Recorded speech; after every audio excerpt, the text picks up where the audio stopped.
Hello students, welcome to in our channel low criteria. और आज हम पढ़ने वाले हैं भारतीय न्याय संहिता के अंदर भारतीय नागरिक सुरक्षा संहिता में जो जोड़े गए नए प्रावधान और जो बदलाव किए गए हैं वो आज हम पढ़ने वाले हैं।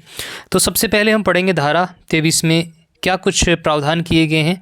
धारा 23 के अंदर दंड देने की शक्ति इसमें है, जिसमें मुख्य न्यायिक मजिस्ट्रेट का न्यायालय है, जिसमें मृत्युदंड या आजीवन कारावास या 7 वर्ष से अधिक अवधि के कारावास के दंड को छोड़कर कानून में तय कोई भी दंड दे सकते हैं। ये तो हो गया मुख्य न्यायिक मजिस्ट्रेट के न्यायालय के द्वारा क्या क्या इसमें दंड दिए जा सकते हैं।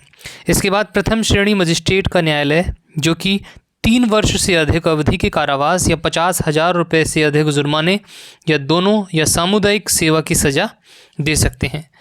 इसके बाद द्वितीय श्रेणी मजिस्ट्रेट का न्यायालय 1 वर्ष से अधिक अवधि के कारावास या 10,000 रुपये से अधिक जुर्माने या दोनों या सामुदायिक सेवा की सज़ा दे सकते हैं। अब इसके बाद हम बात करते हैं धारा 35 में। अब धारा 35 के अंदर उसकी उपधारा 7 है, जिसमें किसी ऐसे अपराध के मामले में जिसमें 3 वर्ष से कम के कारावास की सज़ा है, ऐसा व्यक्ति अशक्त है या 60 वर्ष से अधिक आयु का है, ऐसे व्यक्ति की गिरफ्तारी की पूर्व अनुमति पुलिस उपाधीक्षक यानी डीएसपी या उसके ऊपर के रैंक के अधिकारी से लेनी होगी। इसमें गिरफ्तारी बताई गई है जो अशक्त और 60 वर्ष से अधिक के जो व्यक्ति हैं। इसके बाद है धारा 51। अब धारा 51 में जिसकी उपधारा 3 है, पंजीकृत चिकित्सक बिना किसी देरी के जांच रिपोर्ट जांच अधिकारी को भेजेगा। इसमें प्रावधान किया गया है धारा 51 की उपधारा 3 के अंदर कि जो पंजीकृत चिकित्सक बिना किसी देरी के जांच रिपोर्ट अधिकारी को भेजेगा। इसके बाद धारा 84 है 84 की उपधारा 4 में भगोड़े व्यक्ति को उन अपराधों में जिनमें 10 वर्ष या उससे अधिक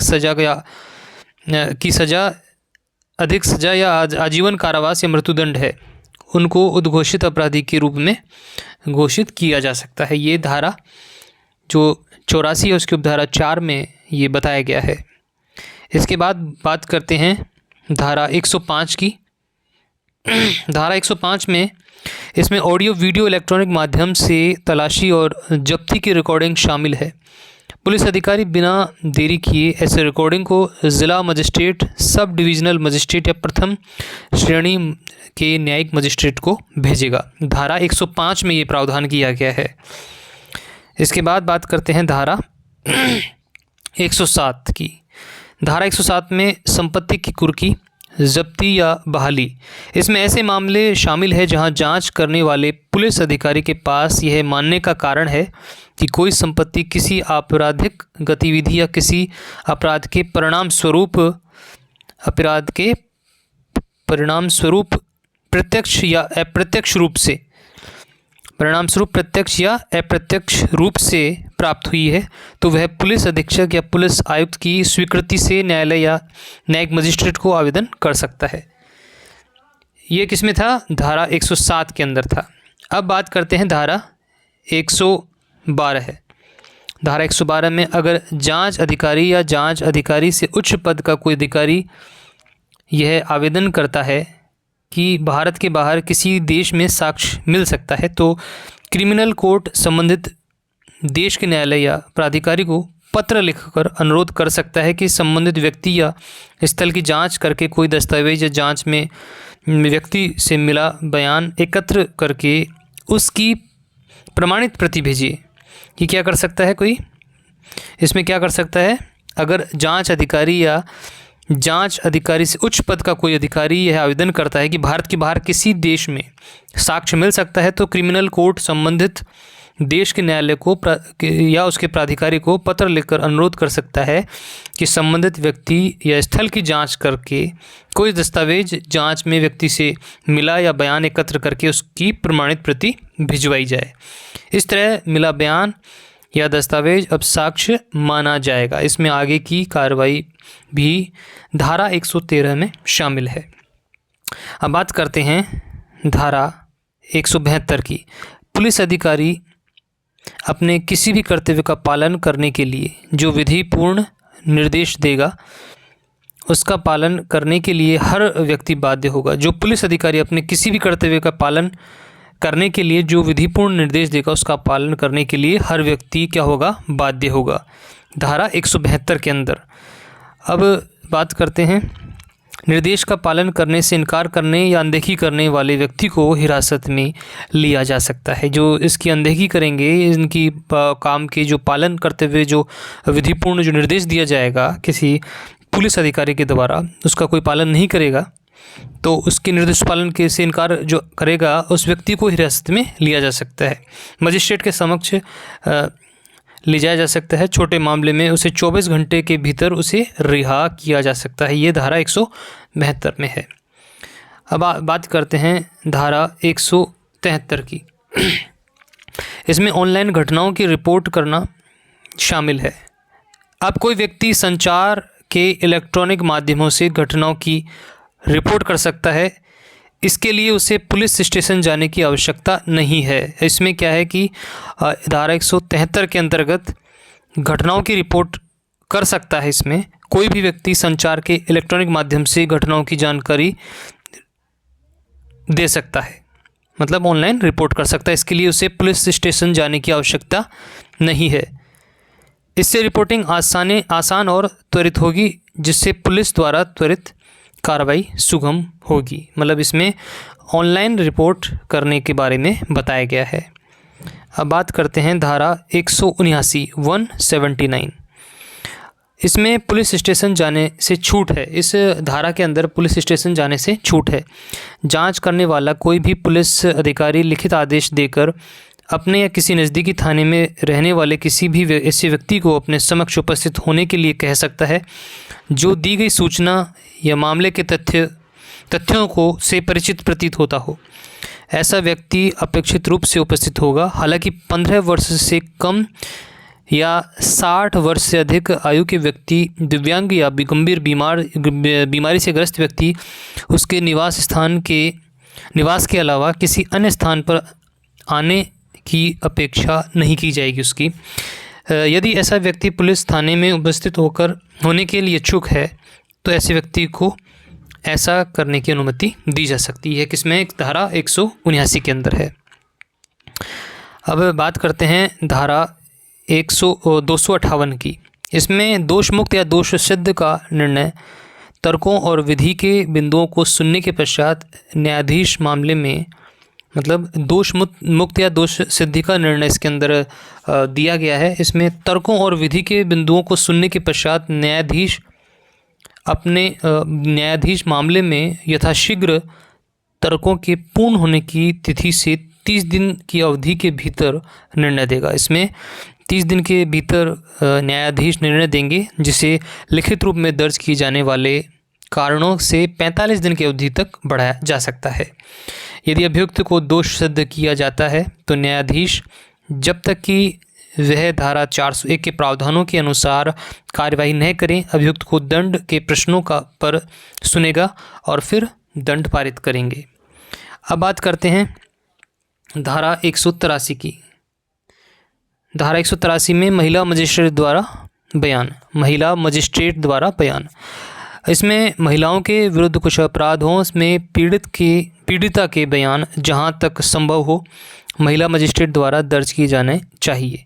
अगर महिला मजिस्ट्रेट अनुपस्थित हो तो महिला की उपस्थिति में पुरुष मजिस्ट्रेट द्वारा दर्ज किए जाने चाहिए, ताकि संवेदनशीलता और निष्पक्षता सुनिश्चित हो सके और पीड़ितों के लिए अनुकूल वातावरण बनाया जा सके। ये हो गया धारा 183 में महिला मजिस्ट्रेट द्वारा बयान। इसके बाद बात करते हैं धारा 336 की। धारा 336 के अंतर्गत किसी ऐसे लोक सेवक, वैज्ञानिक विशेषज्ञ या चिकित्सा अधिकारी द्वारा तैयार किया गया कोई भी दस्तावेज अब किसी जांच, परीक्षण या अन्य कार्यवाही में साक्ष्य के रूप में उपयोग किया जा सकेगा जो स्थानांतरित हो गया हो, रिटायर हो गया या मृत्यु हो गई या बयान देने में असमर्थ है, उसके उत्तराधिकारी को बयान के लिए न्यायालय में बुलाया जा सकता है। अब इसमें क्या है कि किसी लोक सेवक, वैज्ञानिक विशेषज्ञ या चिकित्सा अधिकारी द्वारा तैयार किया गया कोई भी दस्तावेज अब किसी जांच, परीक्षण या अन्य कार्यवाही में साक्ष्य के रूप में उपयोग किया जा सकेगा। जो स्थानांतरित हो गया है या कोई रिटायर हो गया है या उसकी मृत्यु हो गई है, जो बयान देने में असमर्थ है, उसकी जो उत्तराधिकारी को बयान के लिए न्यायालय में बुलाया जा सकता है। हालांकि लोक सेवक, वैज्ञानिक विशेषज्ञ या चिकित्सा अधिकारी को न्यायालय के समक्ष तब तक नहीं बुलाया जाएगा जब तक कि किसी पक्ष द्वारा दस्तावेज पर विवाद नहीं किया जाए। अब आगे बात करते हैं धारा 195 की। अब धारा 195 में धारा 194 के तहत कार्यवाही करने वाला पुलिस अधिकारी लिखित आदेश देकर उक्त जांच के आदेश से दो या अधिक व्यक्तियों को जो मामले के तथ्यों से परिचित प्रतीत होता है बुला सकता है। ऐसे बुलाए गए व्यक्ति को उपस्थित होना होगा। ऐसे व्यक्ति उन प्रश्नों को छोड़कर अन्य सभी प्रश्नों का सही उत्तर देने के लिए बाध्य होगा जिनके उत्तर से उसे आपराधिक आरोप या दंड या जब्ती का सामना करना पड़ सकता है। इसमें ऐसा भी प्रावधान है कि 15 वर्ष से कम आयु, 60 वर्ष से अधिक आयु के व्यक्ति या किसी तरह के दिव्यांग या गंभीर बीमारी से ग्रस्त व्यक्ति को जहां वह रहता है उसके अलावा किसी दूसरी जगह उपस्थित होने की आवश्यकता नहीं होगी। ये तो हो गया धारा 195। अब बात करते हैं धारा 356 की। धारा 356 में घोषित अपराधी की अनुमति में जांच, परीक्षण या निर्णय। इसके अनुसार यदि कोई व्यक्ति परीक्षण से बचने के लिए फरार हो जाता है और उसे गिरफ्तार करने की तत्काल कोई संभावना नहीं है तो उस पर न्यायालय उसी तरह से मुकदमा चलाएगा और निर्णय सुनाएगा जैसे कि वह मौजूद था। हालांकि मुकदमा तब तक शुरू नहीं करेगा जब तक कि आरोप तय किए जाने की तारीख के 90 दिन बीत गए हों। अब बात करते हैं धारा 392। धारा 392 में क्या है? किसी भी आपराधिक न्यायालय में प्रत्येक मुकदमे में निर्णय पीठासीन अधिकारी द्वारा मुकदमे की समाप्ति के तुरंत बाद या अधिकतम अगले 45 दिनों में खुले न्यायालय में सुनाया जाएगा। मतलब कि 45 दिनों के अंदर मुकदमे की जो समाप्त हो जाएगा 45 दिनों के अंदर खुले न्यायालय में उसका फैसला सुनाया जाएगा, जिसकी सूचना पक्षकारों या उनके अधिवक्ता को दी जाएगी। न्यायालय जहां तक संभव हो फैसले की तारीख से 7 दिनों की अवधि के भीतर अपने पोर्टल पर फैसले की प्रति अपलोड करेगा। यदि अभियुक्त हिरासत में है तो उसे व्यक्तिगत रूप से या ऑडियो वीडियो इलेक्ट्रॉनिक माध्यम से सुनाए गए निर्णय को सुनने के लिए लाया जाएगा। अब बात करते हैं धारा 456 की। इसमें गर्भवती महिला की मृत्युदंड की सज़ा में परिवर्तन का प्रावधान है। यदि मृत्युदंड की सज़ा पाई गई महिला गर्भवती पाई जाती है तो उच्च न्यायालय सज़ा को आजीवन कारावास में परिवर्तित कर देगा। अब बात करते हैं धारा 397 की। पीड़ितों के लिए निःशुल्क चिकित्सा उपचार के इसमें प्रावधान किए गए हैं। नए कानून में महिलाओं और बच्चों के प्रति अपराध के पीड़ितों को सभी अस्पताल में निःशुल्क प्राथमिक उपचार या चिकित्सा उपचार की गारंटी दी गई है। अब इसमें धारा 397 में पीड़ितों के लिए निःशुल्क चिकित्सा उपचार का प्रावधान किया गया है। नए कानून में महिलाओं और बच्चों के प्रति अपराध के पीड़ितों को सभी अस्पतालों में निःशुल्क प्राथमिक उपचार या चिकित्सा उपचार की गारंटी दी गई है। यह प्रावधान चुनौतीपूर्ण समय में पीड़ितों के कुशल और स्वास्थ्य लाभ को प्राथमिकता देते हुए आवश्यक चिकित्सा देखभाल तक तत्काल पहुंचाना सुनिश्चित जो इसमें यह प्रावधान चुनौतीपूर्ण समय में पीड़ित की कुशलता और स्वास्थ्य लाभ को प्राथमिकता देते हुए आवश्यक चिकित्सा देखभाल तक तत्काल पहुंच सुनिश्चित करना है। इसके बाद में बात करते हैं धारा 398। धारा 398 में गवाह संरक्षण योजना।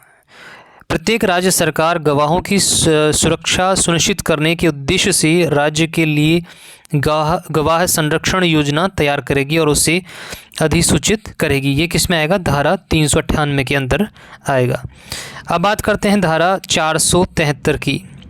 धारा 473 में हम बात करते हैं मृत्युदंड के मामले में दया याचिका इसमें आती है।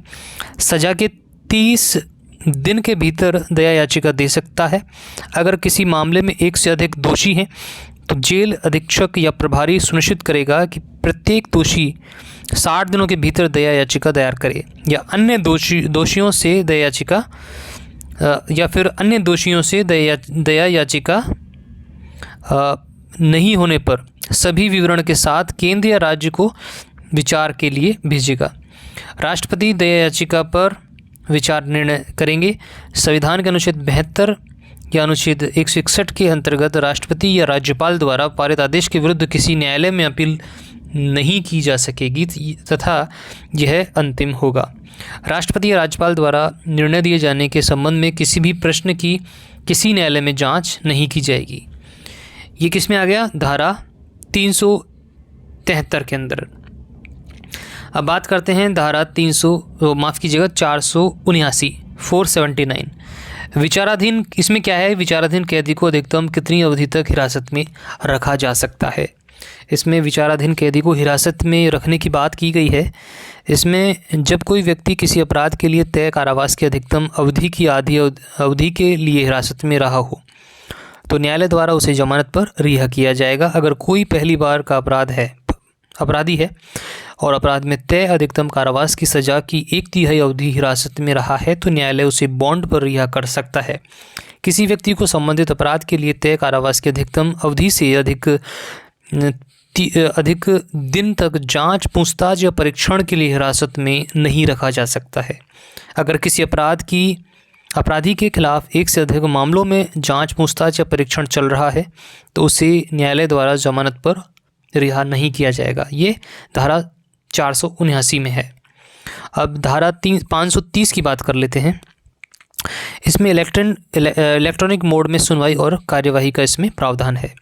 सभी सुनवाई, पूछताछ और कार्यवाही जिसमें समन और वारंट जारी करना, तामील करना, निष्पादित करना, शिकायतकर्ता और गवाहों की जांच, पूछताछ और सुनवाई में साक्ष्य दर्ज करना, सभी अपील कार्यवाही में कोई अन्य कार्यवाही, इलेक्ट्रॉनिक संचार या ऑडियो वीडियो इलेक्ट्रॉनिक साधनों के उपयोग द्वारा इलेक्ट्रॉनिक मोड में की जा सकती है। ये धारा 530 में है। अब बात आपको बता देते हैं कि धाराएं बदली हैं। इसमें क्या है कि धाराएं बदली है, इसमें प्रावधान नहीं बदले हैं। भारतीय नागरिक सुरक्षा संहिता में बहुत से प्रावधान ऐसे हैं जो दंड प्रक्रिया संहिता में भी थे। उसकी धाराओं का संख्या बदली है लेकिन प्रावधान नहीं बदले हैं। प्रावधान वही की वही हैं। ऐसे करीब 350 धाराएं जिनका नंबर बदला है लेकिन उसमें तय किए गए प्रावधान में कोई बदलाव नहीं किया गया है। अब हम अगले वीडियो में बात करेंगे न्याय व्यवस्था का भारतीयकरण। इसमें कौन कौन सी धाराएं हैं वो हम बात करेंगे अगले वीडियो में। तो आज हमने आपको बताया कि जो भारतीय नागरिक सुरक्षा संहिता में जोड़े गए जो नए प्रावधान और बदलाव थे, हमने आज आपको इस वीडियो के माध्यम से बताए थे। और अगली वीडियो में हम आपको बताएंगे न्याय व्यवस्था का भारतीयकरण, जिसमें ज़मानत, बॉन्ड और इलेक्ट्रॉनिक संचार की परिभाषा, विशेष अधिनियम का प्रावधान, ये हम आपको बताएंगे। देश में 4 तरह के न्यायाधीश होंगे, मतलब कौन कौन से न्यायाधीश होंगे। कानून में जेंडर न्यूट्रलिटी के बारे में हम आपको बताएंगे। इसके अलावा हम आपको साक्ष्य अधिनियम 2023, टेक्नोलॉजी के प्रयोग को बढ़ावा, इसमें ये सब कुछ हम आपको अगले वीडियो में बताएंगे। तो मिलेंगे आपसे अगली वीडियो में, तब तक के लिए मुझे इजाज़त दीजिए। नमस्कार।